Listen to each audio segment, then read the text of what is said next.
आइए आज हम लोग स्टडी करेंगे द्रवों में गैसें। तो देखिए कह रहा है कि जब सोडा वाटर की बोतल खोली जाती है तब उसमें घुली हुई कार्बन डाइऑक्साइड गैस की कुछ मात्रा तेजी से बाहर निकलने लगती है। तो आपने देखा होगा जब पेप्सी कोका कोला ये सब पिया होगा, ठंडा जो आते हैं, तो इनको जब पिया होगा तो जब ढक्कन खोला होगा तो देखा होगा कि तेजी से उबाल जैसे मारता है। तो वो जो बाहर गैस निकलती है वो गैस हमारी कार्बन डाइऑक्साइड होती है, जो सोडा वाटर में घुली रहती है, वही गैस निकलती है। कह रहा है भिन्न दाब पर जल में कार्बन डाइऑक्साइड के भिन्न विलेयता के कारण ऐसा होता है। तो ऐसा क्यों होता है? क्योंकि जल में जो कार्बन डाइऑक्साइड की सॉल्युबिलिटी है वो अलग अलग प्रेशर पर अलग अलग होती है। कह रहा है स्थिर ताप एवं दाब पर गैस के विलेय अणुओं एवं द्रव में घुले अणुओं के बीच साम्य स्थापित रहती है। तो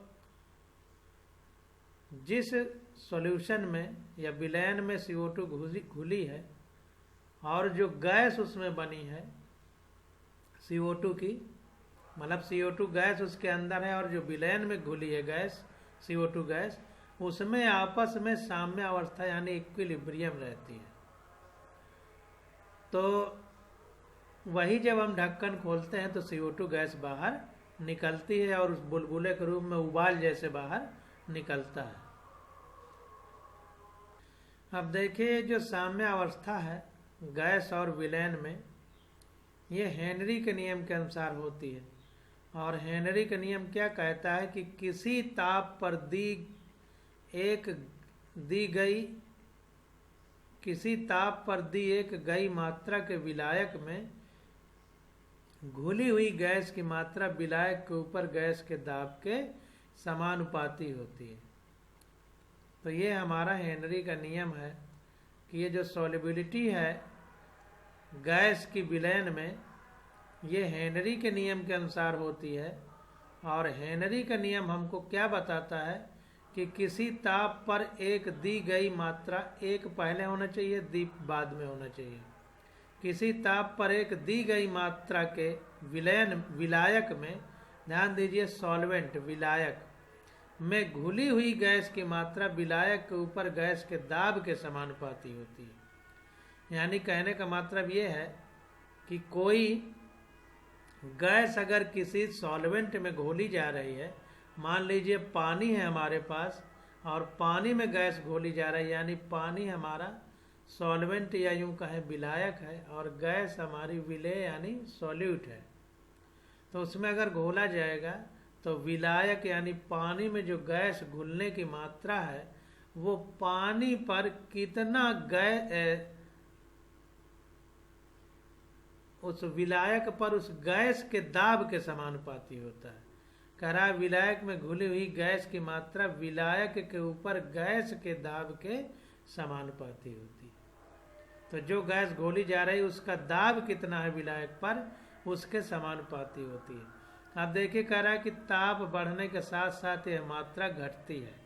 ये ध्यान दीजिए, अभी ऊपर हमने जब ठोस की द्रव में विलेयता पढ़े थे तो ताप बढ़ाने पर बढ़ रही थी। जैसे चीनी जब पानी में घोल रहे थे तो हमने पढ़ा था कि चीनी घुलने की मात्रा ताप बढ़ाने पर बढ़ रही थी। यहाँ पर उल्टा है, गैस घुलने की मात्रा विलायक में ताप बढ़ाने पर घट रही है। देखिए CO2 गैस को सोडा वाटर की बोतल में अधिक दाब पर सील बंद किया जाता है।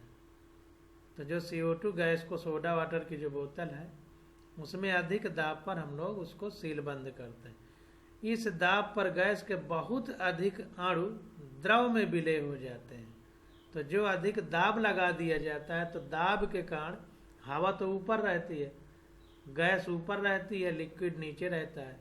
नेचर में भी देखिए पृथ्वी में सबसे नीचे ठोस भाग है, फिर द्रव है, फिर गैस है। आप एक गिलास में पानी लीजिए गंदा मिट्टी का, उसको रख दीजिए तो मिट्टी नीचे बैठ जाती है। और अगर उसमें गेंद डालिए तो गेंद उछल के ऊपर आ जाती है, नीचे नहीं जाती, तैरने लगती है। क्यों? क्योंकि रबर की गेंद में अंदर गैस भरी है। तो इससे यह पता चलता है कि सबसे नीचे ठोस, फिर द्रव, फिर गैस होती है। तो गैस द्रव के ऊपर रहती है। अगर द्रव में गैस को मिलाना है तो दाब डालना पड़ेगा। तो जाहिर सी है कोका कोला की बोतल में जो द्रव भरा है उसमें गैस को घोलना है तो हमें दाब डालना पड़ेगा, इसीलिए ज़्यादा दबाव में उस गैस को बोतल में भरा जाता है। तो वही कह रहा है कि इस दाब पर गैस के बहुत अधिक अणु द्रव में विलय हो जाते हैं। जैसे ही बोतल खोली जाती है वैसे ही बोतल के द्रव की सतह पर दाब अचानक कम हो जाता है, जिससे जल में घुली हुई कार्बन डाइऑक्साइड निकलकर निम्न वायुमंडलीय दाब पर नई साम्यावस्था की ओर अग्रसर होती है। यदि सोडा वाटर की इस बोतल को कुछ समय तक हवा में खुला छोड़ दिया जाए तो इसमें से लगभग सारी गैस निकल जाएगी। तो आपको समझ में आ गया होगा कि सोडा वाटर की बोतल में CO2 गैस अधिक दाब पर है। जब बोतल खोलते हैं तो दाब वायुमंडलीय दाब के बराबर होता है, जिससे जितनी भी CO2 गैस उस बोतल में है वो बाहर निकल जाती है और बुलबुले के रूप में निकलते, इसलिए द्रव भी कुछ बाहर आ जाता है। यह सामान्य रूप से कहा जा सकता है कि ठोस इक्विलिब्रियम में है द्रव के। साम्यावस्था के लिए वायुमंडलीय दाब पर 1.013 बार एक ही ताप ऐसा होता है, इसी को गलनांक कहेंगे, जिस पर दोनों प्रावस्थाएं पाई जाती हैं। यदि परिवेश से ऊष्मा का विनिमय न हो तो दोनों प्रावस्थाओं के द्रव्यमान स्थिर होते हैं। तो देखिए, हमने आपको बताया था कि कोई द्रव जब गैस में बदलता है, जैसे पानी जब भाप में बदलता है, तो जब 1 atm दाब हो जाता है या 1.013 बार कहें हो जाता है तो इसी को उसका क्वथनांक कहते थे। तो जब द्रव भाप में बदल जाए और प्रेशर 1 atm हो जाए तो इसे उसका क्वथनांक या बॉइलिंग पॉइंट कहते हैं। और अगर कोई द्रव, ध्यान दीजिए, अब कोई द्रव ठोस में बदल जाए किसी निश्चित तापमान पर जब प्रेशर 1 atm हो तो उसको क्या बोलेंगे? गलनांक यानी मेल्टिंग पॉइंट बोलेंगे। ध्यान दीजिए, उल्टा बता दिया, फ्रीजिंग पॉइंट ये हो जाएगा, क्योंकि द्रव ठोस की बात हो रही है। द्रव ठोस में बदलेगा तो फ्रीजिंग पॉइंट, और ठोस द्रव में बदलेगा तो मेल्टिंग पॉइंट, गलनांक। द्रव ठोस में बदलेगा तो हिमांक, फ्रीजिंग पॉइंट, क्योंकि हिम का मतलब बर्फ, बर्फ ठोस होती है तो इसलिए उसका नाम हिमांक कहा गया। फ्रीजिंग पॉइंट कहते नहीं, जब ठोस पानी बन जाता है तो कहेंगे पानी फ्रीज हो गया। इसीलिए जो हम अपने घर में बर्तन मशीन रखते हैं जिसमें पानी को बर्फ में बदला जाता है उसको फ्रिज कहते भी हैं।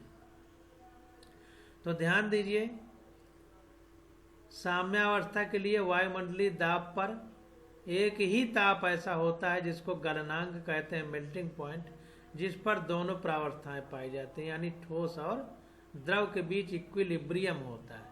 यदि परिवेश से ऊष्मा का विनिमय न हो तो दोनों प्रावस्थाओं के द्रव्यमान स्थिर होते हैं, यानी ठोस द्रव, द्रव ठोस में बदलता रहता है। तो देखिए, अभी तक जो हमने बताया आपको कि ठोस द्रव में बदले तो गलनांक है और द्रव ठोस में बदले तो हिमांक है। तो कुल मिला के हिमांक और गलनांक में आपस में इक्विलिब्रियम होता है, या यूं कहें कि ठोस और द्रव में आपस में इक्विलिब्रियम होता है। जिस टेम्परेचर पर इक्विलिब्रियम होता है तो ठोस जिस टेम्परेचर पर द्रव में बदलेगी, ध्यान दीजिए, प्रेशर 1 atm होना चाहिए, तब की बात हो रही है। तो जो टेम्परेचर होगा, जिस टेम्परेचर पर ठोस द्रव में बदलेगा उसे हम मेल्टिंग पॉइंट या गलनांक कहेंगे, और जिस टेम्परेचर पर द्रव ठोस में बदलेगा उसे हम फ्रीजिंग पॉइंट या हिमांक कहेंगे। आप देखिए वाष्प द्रव में साम्य अवस्था के लिए किसी निश्चित ताप पर वाष्प दाब स्थिर होता है, इसी प्रकार वेपर और लिक्विड के लिए भी हो जाएगा। द्रव में ठोस की घुलनशीलता के लिए किसी निश्चित ताप पर द्रव में ठोस और ठोस की विलेयता निश्चित होती है। तो कह रहा है अगर द्रव में ठोस के घुलने की बात की जाए तो किसी निश्चित टेम्परेचर पर द्रव में ठोस की विलेयता निश्चित होती है। तो कोई अगर टेम्परेचर हम ले लें, मान लीजिए 10 डिग्री, तो जो ठोस द्रव में घुल रहा है उसकी जो सॉल्युबिलिटी यानी विलेयता है वो निश्चित होती है। द्रव में गैस की विलेयता द्रव के ऊपर गैस के दाब के समानुपाती होती है। अगर द्रव में गैस की विलेयता की बात करें, मतलब लिक्विड में गैस घोली जा रही है, तो उस पर जो दाब लगाया जा रहा है ऊपर गैस के दाब या सांद्रता भी देखिए ब्रैकेट में लिखा है, यानी कंसंट्रेशन के समानुपाती होती है। तो द्रव में गैस की विलेयता द्रव के ऊपर गैस के दाब या कंसंट्रेशन के समानुपाती होती है। तो देखिए हमारे पास 4 पॉइंट आ गए। पहले पॉइंट में क्या है कि ठोस और द्रव की इक्विलिब्रियम की बात हो रही है, जिसमें हमारा प्रेशर 1 atm है। उस समय जिस पॉइंट पर ठोस द्रव में बदलता है उसे मेल्टिंग पॉइंट, और जिस टेम्परेचर पर द्रव ठोस में बदलता है उसे फ्रीजिंग पॉइंट बोलते हैं। वाष्प और द्रव के अगर इक्विलिब्रियम की बात हो तो कह रहा है निश्चित ताप पर वाष्प दाब स्थिर रहता है। कोई निश्चित ताप अगर ले लिया जाए तो उस पर वाष्प दाब कांस्टेंट रहता है। और अगर द्रव में ठोस की विलेयता की बात की जाए, द्रव में ठोस की विलेयता, तो निश्चित ताप पर द्रव में ठोस की विलेयता निश्चित होती है। और अगर द्रव में गैस की विलेयता ली जाए तो द्रव के ऊपर गैस के दाब, जो द्रव के ऊपर गैस का दाब पड़ रहा है उसके समानुपाती होता है, या यूं कहें गैस के सांद्रता या कंसंट्रेशन के समानुपाती होता है। अब देखिए यहाँ पर ये फिगर बनाया गया है, इस फिगर के बारे में हम विचार करेंगे और समझने का प्रयास करेंगे। कह रहा है ये प्रोसेस हो रहा है, इससे हम क्या रिजल्ट निकालना है, प्रक्रम और निष्कर्ष। द्रव और वाष्प आपस में इक्विलिब्रियम में है, यानी साम्यावस्था में है। तो द्रव में जैसे पानी लिक्विड में है और पानी ही भाप में बन गया, तो निश्चित ताप पर PH2O स्थिर होता है। तो देखिए जब द्रव और भाप की बात हो रही है तो कांस्टेंट टेम्परेचर पर जो पानी है गैस के रूप में, इसका जो प्रेशर है वो स्थिर रहता है, कांस्टेंट रहता है इक्विलिब्रियम में। जब द्रव और वाष्प की बात होती है तो चूंकि वाष्प का दाब होता है तो ये दाब निश्चित रहता, स्थिर रहता है। और जब ठोस द्रव की बात होती है तो H2O सॉलिड यानी जो बर्फ है वो H2O लिक्विड यानी पानी के साथ इक्विलिब्रियम में होती है। तो इसमें स्थिर दाब पर गलनांक निश्चित होता है। यहाँ पर देखिए क्या है कि द्रव वाष्प केस में टेम्परेचर कांस्टेंट है तो प्रेशर स्थिर है। यहाँ पर क्या है, प्रेशर कांस्टेंट है, स्थिर दाब पर गलनांक निश्चित है, यानी मेल्टिंग पॉइंट, ठोस द्रव में बदल रही है। और ठोस और विलेय विलयन हो, यानी ठोस और द्रव की बात जिसमें विलेय ठोस हो और विलेय ही हमारा विलय। देखिए ये कहने का मतलब है कि जैसे चीनी अलग है तो विलेय ठोस रूप में हो गया, अब चीनी को पानी में डाल दिया तो विलयन बन गया, तो विलेय विलयन में आ गया, यानी लिक्विड में मिल गया। तो जब चीनी अलग थी, पानी में मिलाई नहीं गई थी, तब की ये बात है। और जब चीनी पानी में मिला दी गई यानी विलेय से विलयन बन गया, तब की ये बात है। तो जब ये इक्विलिब्रियम में होते हैं तो विलयन में विलेय की सांद्रता निश्चित ताप पर स्थिर होती है। तो विलयन में विलेय की जो सांद्रता है वो कांस्टेंट टेम्परेचर पर स्थिर होती है। और जब गैस की बात आ जाए कि गैस हमारी अकेले है और गैस को किसी लिक्विड में मिला दिया गया, देखिए एक्वस लिखा है, किसी लिक्विड में नहीं, पानी में, पानी के लिए एक्वस लिखते हैं। तो गैस पहले अकेली है, फिर गैस पानी के साथ इक्विलिब्रियम में है, यानी अकेली गैस और पानी मिश्रित गैस का जो विलयन है वो इक्विलिब्रियम में है। जैसे CO2 गैस CO2 एक्वस का इक्विलिब्रियम है, यानी CO2 गैस और गैस मिश्रित पानी का इक्विलिब्रियम है। तो इसमें बता रहा है कि इस गैस में जो इक्विलिब्रियम है, एक बार पानी के साथ गैस है, एक बार अकेले है। तो इसको बता रहा है कि गैस एक्वस और गैस केवल अकेली है तो निश्चित ताप पर इन स्थिर रहता है। कंसंट्रेशन, ये सांद्रता, मतलब गैस के जलीय विलयन की सांद्रता बटे गैस की सांद्रता, ये निश्चित रहती है। जब हम सांद्रता लिखते थे तो ये बड़े कोष्ठक में लिखते थे, पीछे पढ़ा है। इसी प्रकार CO2 गैस और CO2 एक्वस की जब बात होगी तो CO2 का जलीय विलयन अपान CO2 गैस का कंसंट्रेशन निश्चित ताप पर स्थिर रहता है। तो कुल मिलाकर के कहने का मतलब है कि प्रोडक्ट अपान रिएक्टेंट, प्रोडक्ट अपान रिएक्टेंट, यानी उत्पाद बटे अभिकर्मक, जैसा हम पीछे पढ़ते चले आए। तो इस प्रकार से सारणी में देखिए, ये टेबल में पूरा सिंपल में सारी चीजें बता दी। जब द्रव वाष्प है तो वाष्प का चूंकि दाब होता है तो दाब को स्थिर रखेंगे, टेम्परेचर कांस्टेंट रहेगा। जब ठोस द्रव होगा तो ठोस और द्रव के केस में क्या होगा कि अब ठोस और द्रव के केस में प्रेशर हमारा स्थिर रहेगा और गलनांक कांस्टेंट रहेगा, निश्चित। स्थिर दाब पर गलनांक निश्चित होता है। क्यों?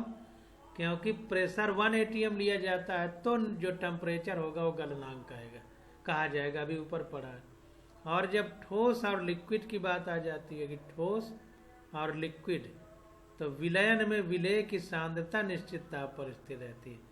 तो पानी में जो चीनी घुली है उसकी कंसंट्रेशन एक कांस्टेंट टेम्परेचर पर स्थिर रहती है, यानी इक्विलिब्रियम में रहती है।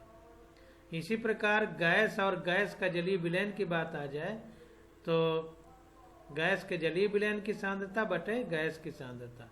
इसी प्रकार जैसे CO2 गैस और CO2 गैस का जलीय विलयन है तो CO2 गैस के जलीय विलयन की सांद्रता बटे CO2 गैस की सांद्रता निश्चित ताप पर स्थिर होती है। तो ये जब हम क्वेश्चन करेंगे तो सारी बातें हमको स्पष्ट हो जाएंगी। अब आगे देखते हैं भौतिक प्रक्रमों में साम्य अवस्था के सामान्य अभिलक्षण। तो अंग्रेजी में इसको देख लेते हैं। तो कह रहा है general characteristic of equilibria involving physical process. तो फिजिकल यानी भौतिक प्रक्रियाओं में इक्विलिब्रियम का क्या चारित्रिक लक्षण है, ये हमको पढ़ना है। तो भौतिक प्रक्रमों में साम्य अवस्था के सामान्य लक्षण। भौतिक प्रक्रम क्या है? जैसे पानी है, पानी हमारा ठोस अवस्था में भी रहता है, द्रव अवस्था में भी रहता है, गैस अवस्था में भी रहता है। तो भौतिक प्रक्रम है। पानी H2O होता है, केमिकल कंपोजिशन यानी रासायनिक संगठन जो पानी का है वो H2O है, वो नहीं बदलता। और ठोस द्रव गैस में इसकी अवस्थाएं बदलती हैं केवल, तो इसको हम भौतिक प्रक्रम बोलेंगे। मतलब रासायनिक चेंज नहीं होना चाहिए किसी भी प्रकार का, तो ऐसे प्रक्रमों को भौतिक प्रक्रम कहते हैं। अब देखते हैं, कह रहा उपरोक्त भौतिक प्रक्रमों में सभी निकाय साम्य अवस्था के सामान्य अभिलक्षण निम्नलिखित हैं। तो सभी जो सिस्टम है उनमें इक्विलिब्रियम रहता है। जैसे मान लो एक बीकर में पानी भर दिया जाए थर्मस में और गर्म पानी, तो उससे भाप बनेगी। तो जो भाप बनेगी और जो पानी भरा है वो भाप पानी में बदलेगा, पानी भाप में बदलेगी। ये एक प्रकार का साम्य या इक्विलिब्रियम स्थापित हो जाएगा। तो कुछ लक्षण है उनके बारे में हम पढ़ रहे हैं। कह रहा है निश्चित ताप पर केवल बंद निकाय यानी क्लोज सिस्टम में ही साम्य अवस्था संभव है। तो ध्यान दीजिए कि अगर हम थर्मस खोल देंगे तो पानी भाप के रूप में वातावरण में चला जाएगा, फिर लौट करके वहां नहीं आएगा, तो इक्विलिब्रियम नहीं बनाया जा सकता है। तो निश्चित ताप पर केवल बंद निकाय यानी क्लोज सिस्टम में ही इक्विलिब्रियम संभव है। साम्य अवस्था पर दोनों विरोधी अभिक्रियाएं बराबर वेग से होती हैं इनमें गतिक किंतु स्थायी अवस्था होती है। तो ध्यान दीजिए कि इक्विलिब्रियम क्लोज सिस्टम में करना है, और इसके बाद साम्य अवस्था में जो दोनों तरफ आगे पीछे चलने वाली रिएक्शन है उनका जो वेग होता है वो बराबर होता है, और चूंकि जितना ठोस से द्रव बनेगा उतना द्रव से ठोस बनता है, या अन्य अवस्थाओं में भी यही नियम लागू होता है, इसलिए वो पता नहीं चलता है कि गति हो रही है, इसलिए ऐसा पता चलता है कि ये स्थायी अवस्था रहती है। द्रव ठोस में, ठोस द्रव में इस तरह बदलता है कि ये गति की स्थिति रहती है लेकिन स्थायी रहती है। निकाय के सभी मापने योग्य गुणधर्म स्थिर होते हैं। जितने भी हम कैरेक्टर नाप सकते हैं वो सब स्टेबल होते हैं, स्थिर रहते हैं। जब किसी भौतिक प्रक्रम में साम्यावस्था स्थापित हो जाती है तो 6.1 में वर्णित मापदंडों में से किसी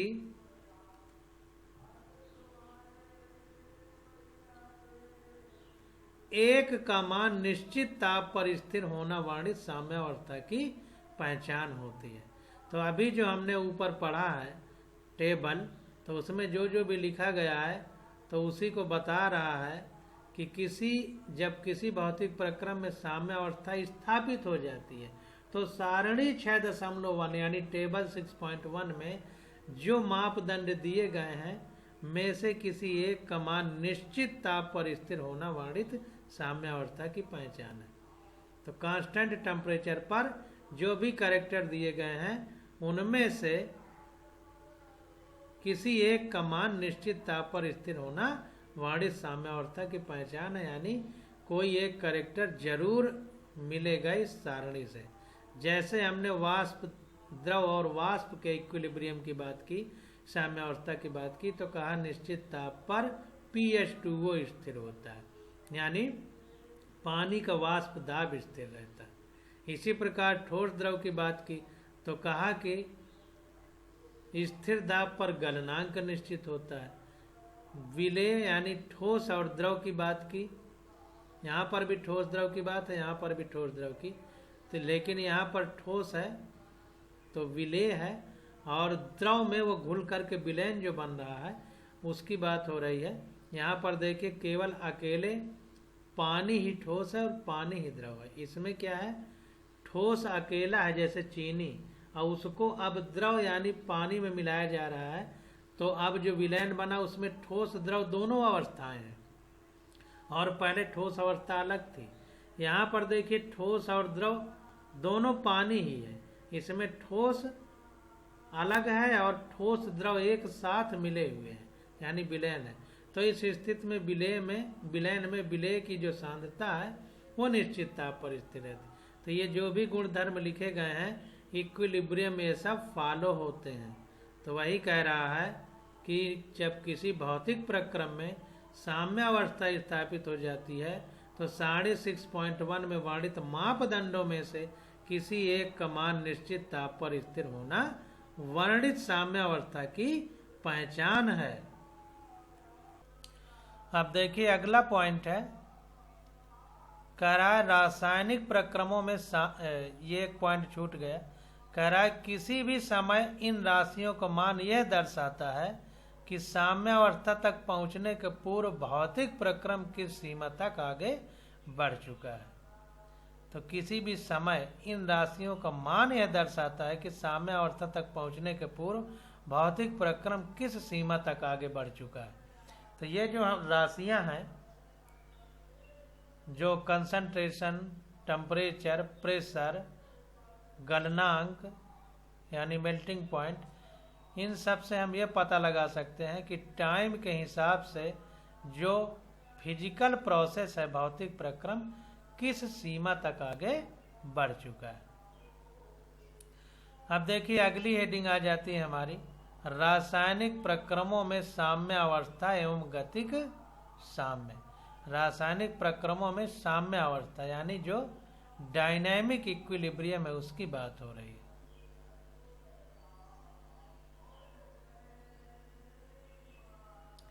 इक्विलिब्रियम इन केमिकल प्रोसेस, डायनामिक इक्विलिब्रियम। तो देखिए इसके बारे में हम लोग स्टडी करते हैं। रासायनिक प्रक्रमों में साम्य अवस्था यानी गतिक साम्य, डायनामिक इक्विलिब्रियम। तो किस प्रकार से, जैसे ठोस और द्रव के बीच साम्य अवस्था है, तो ये गतिक साम्य मतलब ठोस द्रव में बदल रहा है, द्रव गैस में बदल रहा है, एक तरह से गति हो रही है, लेकिन वो इक्विलिब्रियम में है। तो क्या हो रहा है, कैसे हो रहा है, इसके बारे में हम लोग अब पढ़ने जा रहे हैं। तो कह रहा है कि यह पहले ही बताया जा चुका है कि बंद निकाय में की जाने वाली रासायनिक अभिक्रियाएं अंततः साम्य अवस्था की स्थिति में पहुंच जाती हैं। पहले भी पढ़ चुके हैं।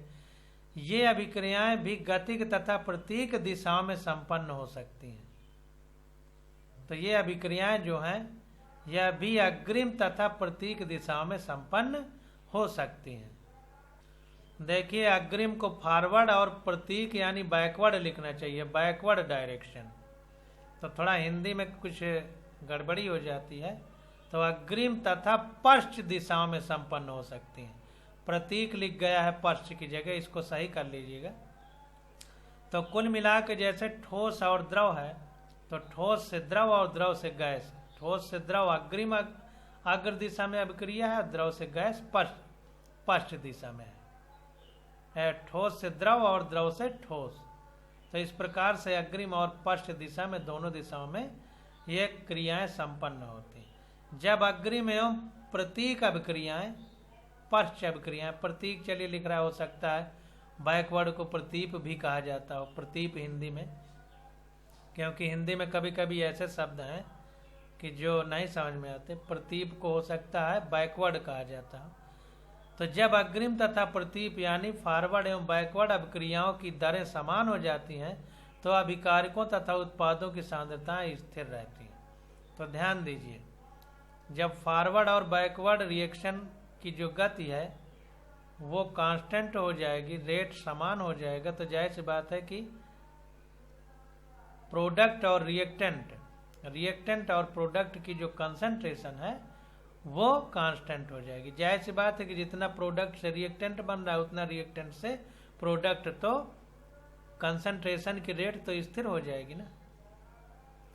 यह रासायनिक साम्य की अवस्था है। इस समय इसी को क्या कहेंगे हम, इक्विलिब्रियम कहेंगे। यह गतिक साम्य अग्र अभिक्रिया जिसमें अभिकारक उत्पाद में बदलते हैं तथा प्रतीप अभिक्रिया जिसमें उत्पाद मूल अभिकारक में बदल जाते हैं से मिलकर उत्पन्न होती है। तो ध्यान दीजिए, जो डायनामिक इक्विलिब्रियम है ये जो हमारे रिएक्टेंट प्रोडक्ट में बदल रहे हैं और फिर पलट के जो प्रोडक्ट रिएक्टेंट में बदल रहे हैं, इन सब का एक दूसरे तरह से मिला जुला रूप है, मिलकर उत्पन्न होती है। इसे समझने के लिए हमने लिखित उत्क्रमणीय अभिक्रिया पर विचार करेंगे, यानी रिवर्सिबल रिएक्शन पर बात करेंगे। उत्क्रमणीय अभिक्रिया को अंग्रेजी में रिवर्सिबल बोलते हैं। तो ए प्लस बी से सी प्लस डी बना और सी प्लस डी से फिर देखिए पलट करके ए प्लस बी बन गया। तो इस प्रकार से ये उत्क्रमणीय अभिक्रिया यानी रिवर्सिबल रिएक्शन का हमारा एक तरह से एग्जाम्पल मान सकते हैं, समझाने के लिए लिखा गया है। अब देखिए क्या कह रहा है,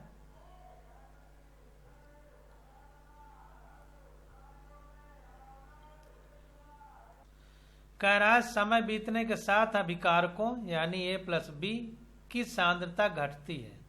पहले शुरुआत जब होती है, जब प्रोडक्ट नहीं बना रहता, तो जाहिर सी बात है कि ये टूट करके प्रोडक्ट बनेगा, तो इसकी सांद्रता कम होगी, यानी इसकी मात्रता मोल पर लीटर में इसकी मात्रता या कंसंट्रेशन की कई मात्रक होते हैं, तो इसकी सांद्रता घटती है तथा उत्पाद यानी सी प्लस डी का संचयन होता है, यानी इसकी कंसंट्रेशन बढ़ती है। अग्र अभिक्रिया की दर घटती जाती है और प्रतीप अभिक्रिया की दर बढ़ती जाती है। धीरे धीरे जैसे जैसे समय गुजरता है तो क्या होता है कि आगे वाली अभिक्रिया धीरे धीरे कम होती जाती है और उलट के ये पीछे वाली अभिक्रिया ज्यादा होने लगती है।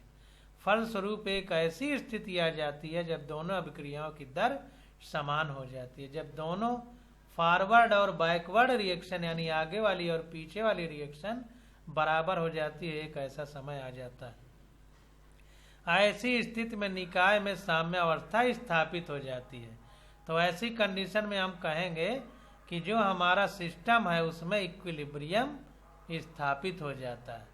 तो ये समझने की बात है कि पहले ए प्लस बी का कंसंट्रेशन ज़्यादा था, जब रिएक्शन शुरू होकर के सी प्लस डी बनी तो ए प्लस बी का कंसंट्रेशन घटने लगा और सी प्लस डी का कंसंट्रेशन बढ़ने लगा। एक समय ऐसा आ गया कि धीरे धीरे ए प्लस बी बनने की प्रक्रिया कम होने लगी, यानी फॉरवर्ड रिएक्शन या अग्रिम दिशा की अभिक्रिया का वेग घटने लगा और बैकवर्ड यानी पश्च प्रतीप अभिक्रिया का वेग बढ़ने लगा। और एक कंडीशन ऐसी आ गई जब अग्रिम अभिक्रिया और पश्च अभिक्रिया का वेग समान हो गए, कि दरें समान हो गई, और जब दरें समान हो गई तो इसी को हम कह दिए कि अब साम्यावस्था स्थापित हो गई। तो यहां से यहां तक अंडरलाइन कर लीजिए।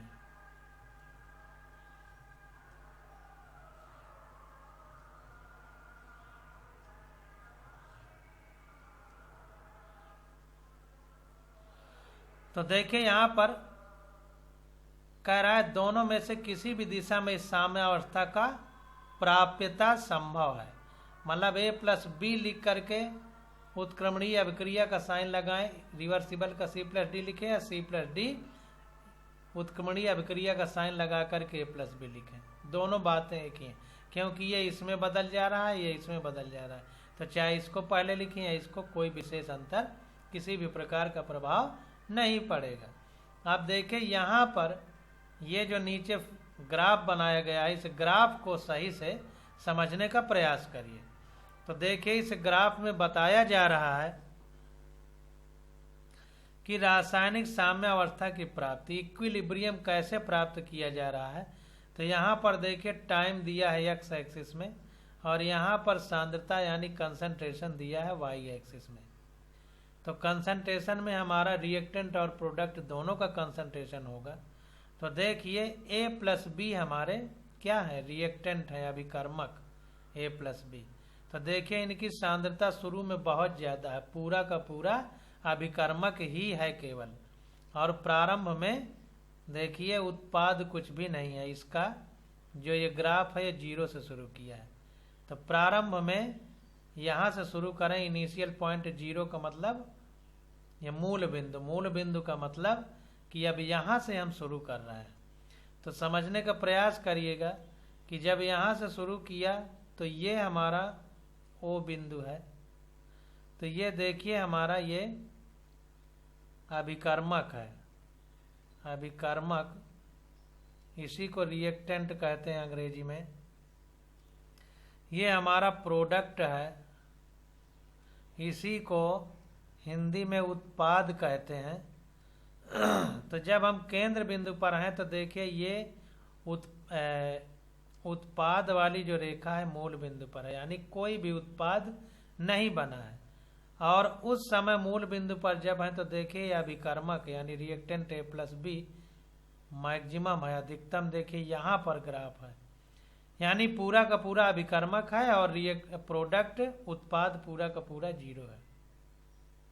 अब जैसे जैसे टाइम गुजरता है तो टाइम गुजरने में देखिए ग्राफ नीचे की ओर आ रहा है, यानी नीचे की ओर जब यहाँ लाइन खींचेंगे फिर और समय गुजरेगा तो यहाँ लाइन खींचेंगे, क्योंकि देखिए समय जैसे जैसे यहाँ से लाइन डाला यहाँ तो समय कम है, यहाँ से लाइन डाला तो समय बढ़ रहा है, यहाँ से लाइन डालेंगे तो समय और बढ़ जाएगा, यहाँ से लाइन डालेंगे तो समय और बढ़ जाएगा। तो कुल मिला के जैसे जैसे समय बढ़ रहा है हम ग्राफ में नीचे की ओर आ रहे हैं, और नीचे की ओर आएंगे तो सांद्रता वाली लाइन में नीचे आएंगे, नीचे आने का मतलब सांद्रता घट रही है। तो समय के साथ जो हमारा अभिकर्मक है यानी रिएक्टेंट है उसका कंसंट्रेशन घट रहा है। अब देखिए ये उत्पाद वाले में आ जाते हैं, प्रोडक्ट में। तो जैसे जैसे देखिए समय बढ़ रहा है, जैसे जैसे समय बढ़ रहा है तो समय पहले यहाँ है ये 0 पर, फिर समय यहाँ आ गया, फिर समय यहाँ आ गया, फिर यहाँ आ गया, फिर यहाँ आ गया, फिर यहाँ आ गया। तो जैसे जैसे समय बढ़ रहा है देखिए इस लाइन में हम सांद्रता वाली में ऊपर जा रहे हैं, ऊपर जाते चले जा रहे हैं। यानी कहने का मतलब ये है कि समय बढ़ने के साथ साथ उत्पाद जो है प्रोडक्ट उसकी सांद्रता बढ़ रही है, समय बढ़ने के साथ साथ जो अभिकर्मक है यानी रिएक्टेंट है उसकी सांद्रता घट रही है। और देखिए यहाँ पर देखिए घटते घटते एक समय ऐसा आ गया कि ये रेखा सीधी हो गई, ये रेखा सीधी हो गई हमारी अभिकर्मक वाली, ये सीधी हो गई। अब देखिए इसमें आगे जाने पर सीधी सीधी सीधी चली जा रही, यानी सांद्रता में समय के साथ कोई परिवर्तन नहीं हो रहा। और इसी प्रकार से उत्पाद में देखें, प्रोडक्ट में एक समय ऐसा आया कि ये लाइन यहाँ पर सीधी हो गई, यानी समय बढ़ने के साथ साथ उत्पाद में भी सांद्रता में कोई फर्क नहीं पड़ रहा। तो जब समय के साथ सांद्रता में उत्पाद और अभिकर्मक दोनों में फर्क न पड़े तो इसी को साम्य अवस्था कहते हैं। तो देखिए डॉट डॉट लाइन खींच के लिखा है साम्य अवस्था या इक्विलिब्रियम। तो कहने का मतलब इक्विलिब्रियम की कंडीशन में जो उत्पाद है उसकी गति समय के साथ और जो अभिकर्मक है उसकी सांद्रता समय के साथ नहीं बदल रही है, यानी अभिकर्मक उत्पाद में, उत्पाद अभिकर्मक में तो बदल रहा है लेकिन सांद्रता नियत है। कहने का मतलब ये है कि गति के साम्य जो है, तो जो गति है वो सांद्रता प्रति सेकंड जो रेट है वो आगे वाली अभिक्रिया का वेग और पीछे वाली अभिक्रिया का वेग निश्चित है, स्थिर है। तो ग्राफ से शायद आपको ये बात हमारी समझ में आ गई होगी। तो आप देखिए पढ़ कर के समझने का प्रयास करें। तो देखिए कह रहा है कि हैबरविद द्वारा अमोनिया के संश्लेषण में रासायनिक साम्यावस्था की गतिक प्रकृति को दर्शाया जा सकता है। तो हैबरविद से अमोनिया बनाने का एक फार्मूला होता था N2 + H2 उत्क्रमणीय अभिक्रिया का साइन 2NH3 ये था। तो ये 3 बार H2 है तो बैलेंस करने के लिए 3 लिख दिया। अब इधर 6H2 हो गया, इधर भी 6H2, इधर 2N2 है, इधर भी 2N2, रिएक्शन हमारी बैलेंस हो गई। तो N2 + 3H2 रिवर्सिबल का साइन 2NH3, यही हाइबर प्रोसेस से अमोनिया बनाने का प्रक्रिया है और फार्मूला है। तो देखिए कह रहा है कि हैबरविद द्वारा अमोनिया के संश्लेषण यानी सिंथेसिस में रासायनिक साम्यावस्था की गतिक प्रकृति को दर्शाया जा सकता है। तो देखिए हैबरविद द्वारा जो अमोनिया का सिंथेसिस यानी संश्लेषण हो रहा है, तो कह रहा है कि हैबर ने उच्च ताप तथा दाब पर डाई नाइट्रोजन यानी N2 तथा डाई हाइड्रोजन यानी H2 की विभिन्न ज्ञात मात्राओं के साथ अभिक्रिया कराकर नियत अंतराल पर अमोनिया की मात्रा ज्ञात की। तो हैबर ने H2 और N2 की रिएक्शन कराई और टाइम में अंतर रख करके अमोनिया की मात्रा ज्ञात की। इसके आधार पर उन्होंने अभिक्रिया में शेष N2 तथा H2 की सांद्रता ज्ञात की। कितनी अमोनिया बनी वो ज्ञात किया और कितना N2 H2 शेष बची उसको भी ज्ञात किया। चित्र 6.4 पेज नंबर 173 दर्शाता है कि एक निश्चित समय के बाद कुछ अभिकारकों के शेष रहने पर भी अमोनिया का सांद्रण एवं मिश्रण का संगठन वही बना रहता है। तो कहने का मतलब ये है कि एक विशेष टाइम पर उन्होंने ये निष्कर्ष निकाला और देखा कि जो N2 और H2 है जो अभिकर्मक हैं या अभिकारक हैं, उनकी जो शेष मात्रा बची वो तो अलग बात हो गई, लेकिन जो अमोनिया बनी NH3 उसका जो कंसंट्रेशन है एवं मिश्रण का संगठन यानी जो मिक्सचर है N2 H2 और NH3 का, उसका कंपोजिशन वही बना रहता है, यानी चेंज नहीं होता है। मिश्रण के संगठन की स्थिरता इस बात का संकेत देती है कि साम्यावस्था स्थिर हो गई है। तो जाहिर सी बात है कि N2 H2 और NH3 में जो कंपोजिशन है वो कांस्टेंट है। इसका मतलब जितना NH3 बन रही है उतना ही टूट करके N2 और H2 में बन जा रहा है, तब तो कंपोजिशन सेम है। तो हम ये मानेंगे कि अभी समय इक्विलिब्रियम या साम्यावस्था स्थापित हो चुकी है। अभिक्रिया की गतिक प्रकृति को समझने के लिए अमोनिया का संश्लेषण यानी सिंथेसिस उन्हें करीब करीब प्रारंभिक परिस्थितियों यानी उसी आंशिक दाब एवं ताप पर, किंतु H2 की जगह D2 यानी ड्यूटेरियम लेकर किया गया। H2 या D2 के साथ अभिक्रिया कराने पर साम्यावस्था पर समान संगठन वाला अभिक्रिया मिश्रण प्राप्त होता है, किंतु अभिक्रिया मिश्रण में H2 एवं NH3 के स्थान पर क्रमशः D2 एवं ND3 मौजूद रहते हैं। तो कहने का मतलब ये है कि अभिक्रिया में जो ऊपर गतिक साम्य निकला तो उसमें N2H2 और NH3 का जो कंपोजिशन समान था उसमें कोई गलती तो नहीं हो गई। इसके लिए हैबर ने क्या किया कि अब H2 की जगह D2 ले लिया है। ध्यान दीजिए, हमने आपको बताया था कि हाइड्रोजन के 3 समस्थानिक होते हैं, 1H1, 1H2, NH3। ये प्रोटियम, ये ड्यूटीरियम, ये ट्राइटियम है। तो ये ड्यूटीरियम लिया गया 1H2 वाला समस्थानिक यानी आइसोटोप, और उसको D2 भी लिखा जाता है। तो जब 1H1 वाले की जगह 1H2 लिया गया तो जो संगठन पहले H2 का प्राप्त हो रहा था, अब उसी प्रकार से N2, D2 और ND3 का संगठन प्राप्त हुआ। H2 की अब H की जगह D से आ जाएगा तो ND3 बनेगा। तो सेम मौजूद रहे बोल उन्होंने बताया कि जब हमने प्रैक्टिकल किया तो वही कंडीशन जो H2, N2 में और NH3 में थी, वही N2, D2 और ND3 में वही कंपोजिशन मिला। तो अब कह रहे हैं कि साम्यावस्था स्थापित होने के बाद दोनों मिश्रण जिसमें N2H2 NH3 तथा D2N2 ND3 होते हैं को आपस में मिलाकर कुछ समय के लिए छोड़ देते हैं। तो बाद में इस मिश्रण का विश्लेषण करने पर पता चलता है कि अमोनिया की सांद्रता अपरिवर्तित रहती है। तो कह रहा है पहले N2H2 NH3 की अलग रिएक्शन कराई, फिर N2 D2 ND3 की अलग रिएक्शन हुई, अब दोनों को मिला दिया गया एक दूसरे में। तब भी देखा गया कि मिश्रण का विश्लेषण करने पर पता चला कि अमोनिया की सांद्रता अपरिवर्तित रहती है, यानी चेंज नहीं होती। तो इसका मतलब कि जो गतिक साम्य है वो जैसे है वैसा ही रहता है। अब अभी हम ये फिगर देखेंगे तो देखिए आगे क्या कह रहे हैं। कह रहे हैं हालांकि जब इस मिश्रण का विश्लेषण द्रव्यमान स्पेक्ट्रोमीटर यानी मास स्पेक्ट्रोमीटर द्वारा किया जाता है तो इसमें ड्यूटीरियम युक्त विभिन्न अमोनिया अणु यानी NH3, NH2D, NHD2 तथा ND3 एक एक हाइड्रोजन हटाता जा रहा है, उसकी जगह एक एक ड्यूटीरियम जोड़ता जा रहा है। NH3 से एक हटाया तो NH2D हो गया, एक फिर हटा दिया तो NHD2 हो गया, एक फिर हटा दिया तो ND3 हो गया। एवं डाई हाइड्रोजन अणु H2, HD तथा D2 एक एक ड्यूटीरियम फिर हटा करके एक एक H जोड़ रहा है, पाए जाते हैं।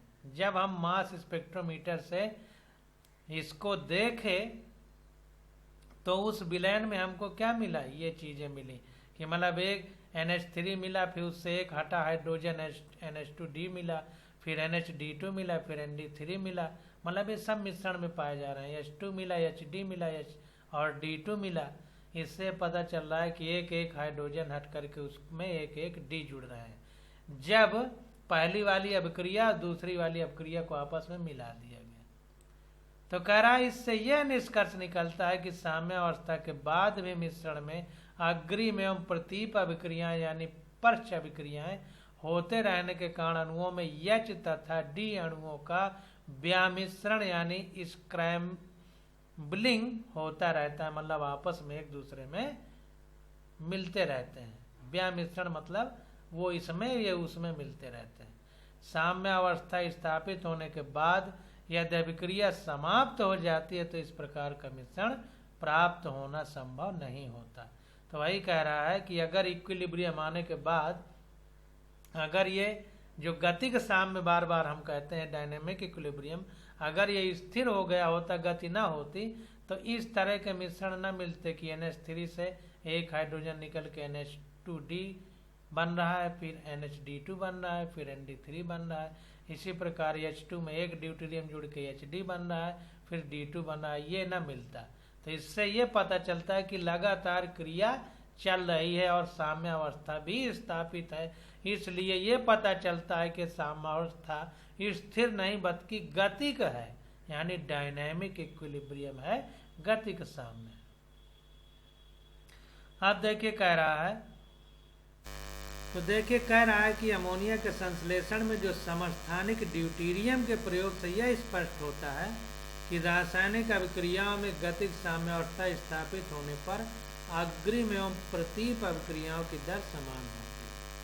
तो ड्यूटीरियम का प्रैक्टिकल करके हाइबर साइंटिस्ट ने ये पाया कि फॉरवर्ड और बैकवर्ड रिएक्शन समान रूप से हो रही हैं इक्विलिब्रियम में, उनकी दर समान है तथा इसके मिश्रण के संगठन में कोई प्रभावी परिवर्तन नहीं होता है। तो इसको पूरा अंडरलाइन कर लीजिए।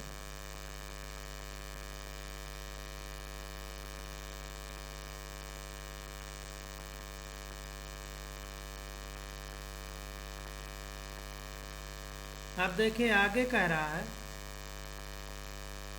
है कि साम्यावस्था दोनों दिशाओं द्वारा स्थापित की जाती है, चाहे H2 गैस N2 गैस की अभिक्रिया कराकर NH3 गैस प्राप्त की जाए या NH3 गैस का विघटन कराकर N2 गैस और H2 गैस प्राप्त की जाए।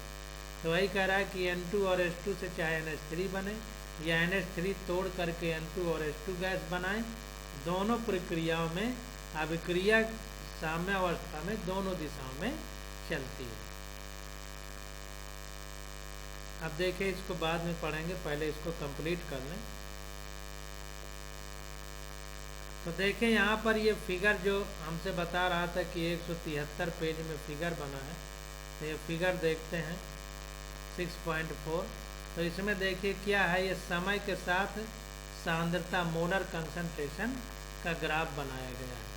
कंसंट्रेशन को y एक्सिस पे और टाइम को x एक्सिस पे। तो देखिए अभिकर्मक हमारे क्या है, हाइड्रोजन और नाइट्रोजन है, डाई हाइड्रोजन डाई नाइट्रोजन यानी H2 और N2।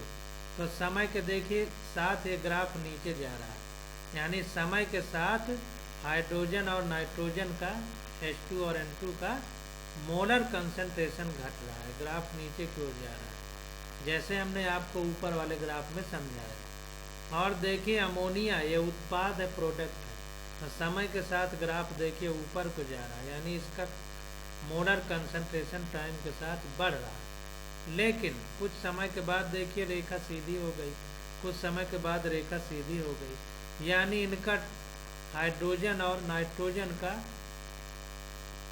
मिल करके H2 बनने का रेट सेम हो गया। इसी प्रकार अमोनिया जो उत्पाद बना है, कुछ समय बाद ये रेखा सीधी हो गई, मतलब अमोनिया जो NH3 है वो टूट करके N2 और H2 बनने का रेट सेम हो गया, यानी मोलर कंसंट्रेशन और बटे टाइम, इसी को तो दर कहेंगे। रेट का मतलब ये होता है समय के साथ तुलना, जैसे वेग को कहते हैं मीटर प्रति सेकंड, तो नीचे आ गया वेग परिवर्तन की दर को त्वरण कहते हैं, तो दर मतलब वेग परिवर्तन बटे समय। तो समय के साथ जब तुलना होती है तो उसी को दर या रेट कहते हैं। तो देखिए अमोनिया का भी एक कांस्टेंट हो गया ग्राफ, यानी अमोनिया के टूटने की दर, टूट करके N2 और H2 बनने की दर भी नियत हो गई, और हाइड्रोजन और नाइट्रोजन यानी H2 और N2 की मिल करके अमोनिया बनाने की दर भी कुछ समय बाद निश्चित हो गई। तो जाहिर सी बात है कि टूटने की दर NH3 के और H2 N2 से मिल करके अमोनिया बनने की दर जब निश्चित हो गई, तो यहीं डॉट डॉट में लाइन खींच करके लिखा था सामने होता। तो इस प्रकार से ये चीज़ें होती हैं। अब देखिए यहाँ पर नीचे बताया जा रहा है कि अभिक्रिया N2 gas plus 3H2 gas से इक्विलिब्रियम का साइन लगाया 2NH3 गैस बन रही, तो साम्य अवस्था का निरूपण इस प्रकार से, जो ये ग्राफ में किस प्रकार से साम्य अवस्था दिखाई जाएगी वो अभी हमने आपको बताया।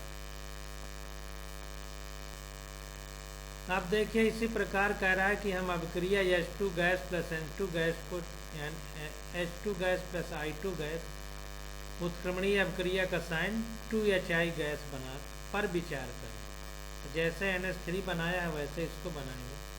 तो कह रहा है यदि हम H2 एवं I2 के बराबर बराबर प्रारंभिक सांद्रण से अभिक्रिया शुरू करें तो अभिक्रिया अग्रिम दिशा में अग्रसर होगी, H2 एवं I2 की सांद्रण कम होने लगेगी एवं HI का सांद्रण बढ़ने लगेगी, जब तक कि साम्यावस्था स्थापित ना हो जाए, चित्र 6.5 दिखा रहा है। तो जैसे शुरुआत में H2 और N2 कम हो करके NH3 बन रहे थे, एक समय ऐसा आया कि H2 N2 के जुड़ने की दर समान हो गई, तो उसी समय NH3 के टूटने की दर टूट करके N2H2 बनने की दर समान हो गई, यानी आगे वाली क्रिया पीछे वाली क्रिया के बराबर हो गई और गति के साम्य स्थापित हो गई। उसी प्रकार प्रारंभ में H2 और I2 के टूटने की दर तेजी से बढ़ेगी, लेकिन एक समय ऐसा आ जाएगा कि टूटने की दर स्थिर हो जाएगी HI जब बनेगा, और फिर HI टूटना शुरू करेगा तो पहले दर तेजी से बढ़ेगी, फिर टूट करके H2I2 बनने की दर समान निश्चित हो जाएगी। तो H2 और I2 जुड़ करके HI बनने की दर और HI टूट करके H2I2 बनने की दर एक समय जब निश्चित हो जाएगी तो उसी को कहेंगे कि गति के साम्य, यानी फॉरवर्ड रिएक्शन के रेट बैकवर्ड रिएक्शन के रेट के बराबर हो जाएगी। तो वही कह रहा है कि H2 एवं I2 की सांद्रण कम होने लगी तो HI का सांद्रण बढ़ने लगेगा जब तक साम्य स्थापित न हो जाए, चित्र 6.5।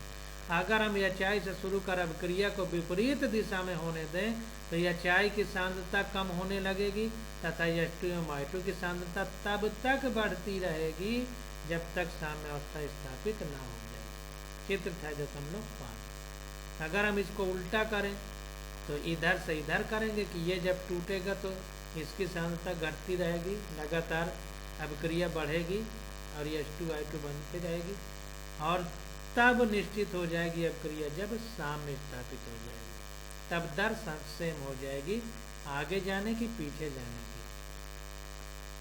तो ये देखिए फिर से एक ये दिखा रहा है, इसको देख लेते हैं। तो देखिए कह रहा है H2 और I2 गैस से 2HI गैस अभिक्रिया में रासायनिक साम्य अवस्था किसी भी दिशा में स्थापित हो सकती है, किसी भी दिशा में। अब देखिए इसमें बता रहा है, कहने का मतलब ये है कि H2I2 से HI बना है या HI से H2I2 बना है, दोनों दिशा में वही बात होगी। तो यहाँ पर देखिए ये दोनों तरफ की रिएक्शन बनाया है कि अगर हम ये जो लाइन खींचा है इस लाइन से पहले आधे की बात करेंगे, आधे की। तो देखिए यहाँ पर क्या है, कंसंट्रेशन H2 और I2 का घट रहा है, लाल वाली लाइन घट रहा है, ये ग्राफ नीचे को जा रहा है, समय के साथ सांद्रता वाली लाइन में हम नीचे आ रहे हैं। तो ये देखिए H2 और I2 की सांद्रता घट रही है टाइम के साथ, ये समय देखिए समय के साथ, ये आधे पर विचार होगा। और देखिए उसी समय के साथ HI की सांद्रता बढ़ रही है और एक समय ऐसा आता है कि यहाँ स्थिर हो गई, पीछे लाइन खींचेंगे तो फिर समय के साथ ये लाइन ऊपर नहीं जाएगी और इसमें भी लाइन खींचेंगे तो निश्चित हो जाएगी फिर समय के साथ ये नीचे लाइन नहीं जाएगी, तो यहाँ साम्य अवस्था स्थापित हो गई। इसी प्रकार से इसको उल्टा देख सकते हैं कि अगर हम H2I2 से